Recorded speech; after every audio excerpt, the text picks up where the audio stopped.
Yang nama tanda terang akan bersasanang kasatan hati yang kiamat hati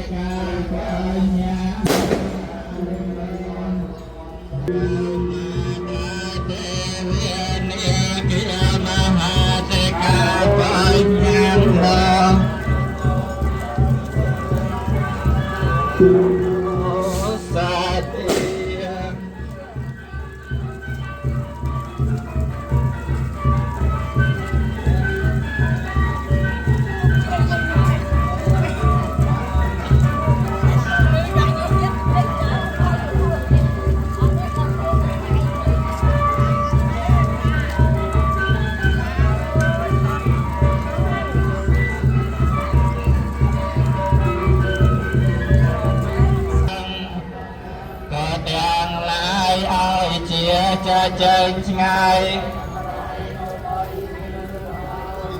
anu pia penyalia cia perhatian kampung desa imian semangsan kemian muahaikan Tradana prasam kuasa